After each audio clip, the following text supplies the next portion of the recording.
probably about to get hurt.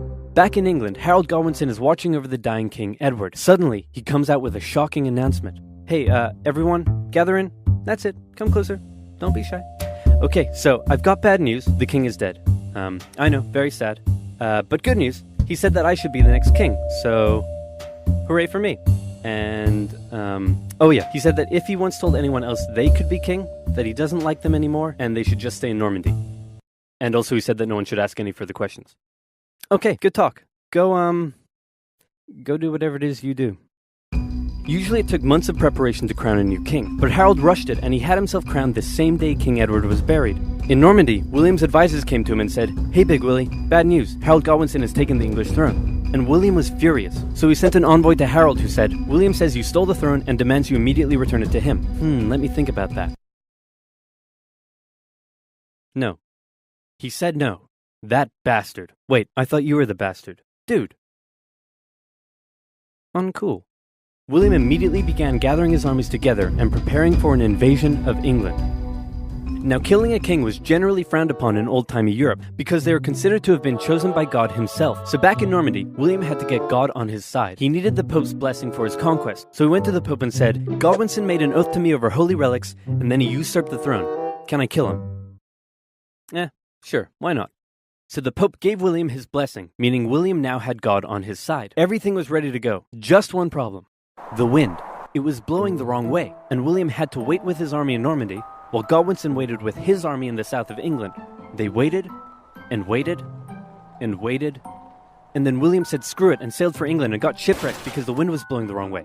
So then he decided to keep on waiting. They waited for 2 months and the wind never changed. Eventually Godwinson got bored and also ran out of food for his soldiers, so he sent them all home and he returned to London. The south coast was undefended and all William could do was keep waiting. While the northerly wind kept William in Normandy, it was carrying Hardrada and his Viking army to England. Hardrada landed near the old Viking city of York and defeated a regional army led by the Northern Earls, and York surrendered. When Godwinson heard about this, he must have been pretty upset. He had just disbanded his army, and now he had to gather them all together again and march all the way north. He made the exhausting journey in just 4 days, which is crazy quick, and he caught the Vikings off guard and unprepared for battle. The two armies stood on either side of the River Derwent. Legend says that a berserker Viking single-handedly held the only bridge crossing the river, dodging arrows and fending off attackers, until some English soldiers got under the bridge in a barrel and gave him the old spear in the jewels.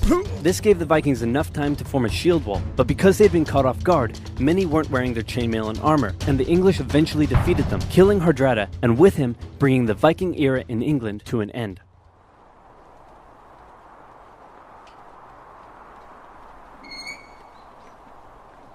Finally!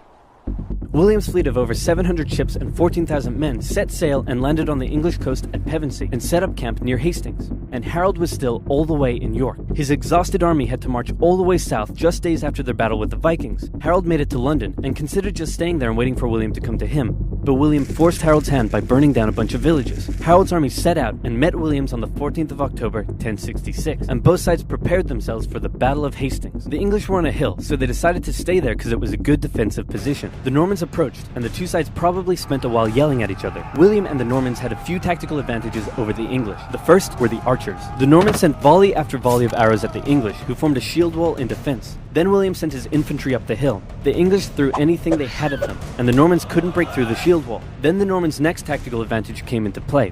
William sent his cavalry up the hill, but even they struggled to break through the shield wall defenses. Wave after wave of infantry and cavalry came, and Harold knew all he had to do was let the Normans exhaust themselves and he would win. But then something a bit strange happened. It's possible the Normans incorrectly believed William had been killed. Maybe they lost their will to fight against the shield wall, or maybe it was an intentional deception tactic. But suddenly, the Norman forces turned and ran away from the English. Believing they had won, the English broke their shield wall and chased down the retreating Normans, who then turned around, encircled the English troops, and cut them down. In the chaotic fighting that followed, Harold Godwinson was killed, the most popular theory being that he took an arrow in the eye. The English were defeated, and William had won. He was no more just a bastard. Now, he was a conqueror. At first, the English nobles were reluctant to make him king, but William burned down a few more villages, and the nobles eventually gave in and offered him the crown. As he was coronated, the local villagers in Westminster let out a cheer of support, but William thought it was a riot, so he burned down the village. William then had to go on a long and costly campaign of quelling rebellions and burning down villages all over England to force the people into submission. And England went through a massive transformation under its new Norman rule. English nobles were replaced with Normans. They built castles and grand